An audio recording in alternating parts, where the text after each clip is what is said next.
Nafasi hii kuwashukuru sana kwa kumchagua rais wetu Daktari Samia Suluhu Hassan kwa kura nyingi sana, kwa sababu moja ya mambo ambayo Mheshimiwa Rais aliahidi ni kuhakikisha anaenda kuhakikisha mishahara ya watumishi wa sekta binafsi na sisi wa serikali inafanyaje, inaongezeka. Ndio dhamira ya Mheshimiwa Rais. 2022 serikali ilipandisha kima cha chini cha mshahara kwenda kuwa 275,000. Akasema wastani uliopandisha kwa 33.4 umeufanya wastani wa mshahara kuwa shilingi 358,222. Sasa gazeti la serikali ambazo limetoa amri hii ni gazeti namba 605 ya Oktoba 2025. Sasa hilo tangazo, wakati waziri analielezea kwenye hotuba yake, Mheshimiwa Waziri alizungumzia wastani.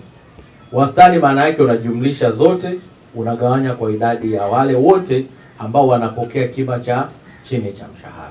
Mfano, yule anayefanya kazi kwenye misitu kima chake cha chini cha mshahara ni 185,000.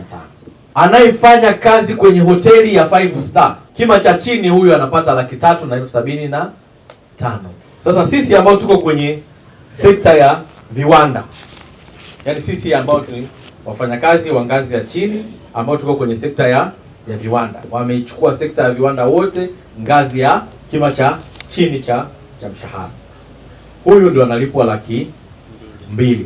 Sasa ndugu zangu, kwenye kima cha chini ni hicho, ila hiyo ya kwamba unaandika barua kuomba punguzo, hakuna biashara kama hiyo. Hii ni sheria na hapa imeandikwa order. Maana yake hakuna mahala ambapo serikali itajadili barua ambayo inahusu kushusha nini? Kushusha mshahara. Kipengele namba 1 cha sheria kinasema sheria hii inaanza kutumika tarehe 1 Januari. Maana yake kama kuna mtu yoyote amepokea mshahara chini ya kiwango, maana yake ana madai ya fedha ya ziada kutoka ile aliyopokea mwezi Januari na kwenda kwenye miezi mingine. Mshahara ambao uko kwenye tangazo la serikali ndio utakuwa mshahara huo. Hakuna namna yoyote itakayoweza kupunguza kima cha chini cha mshahara, hakuna. Ila mwajiri hatumkatazi, anaweza akafanyaje?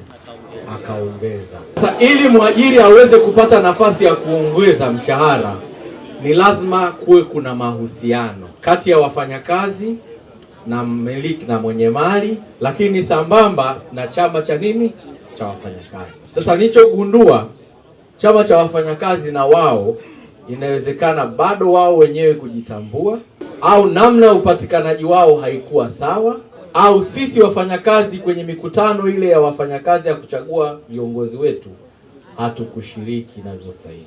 Mnao hao viongozi wa muda wa mpito hawa, waandike barua na mimi wanipe nakala, waandike barua Twiko, na kwenye ile barua waandike watu ambao hawana imani na viongozi wao wa Twiko hawa. Watasema na mimi nitamwambia viongozi wa Twiko mkoa kwamba tuje kufanya uchaguzi mpya hapa. Kiwanda hiki ukiangalia kimeajiri watu wengi zaidi ya 1,100 na watu 1,500, wengi sana. Na hawa watu 1,500 kila mmoja na watu wasiopungua 5 wanamtegemea. Maana yake watu 5 mara 1,500. Hivyo maisha yetu sisi, mimi na ninyi, pia na hiki kiwanda tunafanyaje? Tunakitegemea kwa kiwango kikubwa. Watu wanaokitegemea kiwanda hiki ni mimi na wewe na wale watu wetu 5 au 6 au 7 wanaotegemea. Iko dhamana mimi na ninyi kuhakikisha pia tunakilinda kiwanda hiki. Sasa moja ya kulinda ni wale viongozi wetu ambao wanatakiwa kuwa kama kota pili. Jambo lingine, kiwanda hiki kinapaswa kuendelea na uzalishaji, lakini na nyinyi mnatakiwa kuendelea kupata nini? Mishahara yenu na riziki.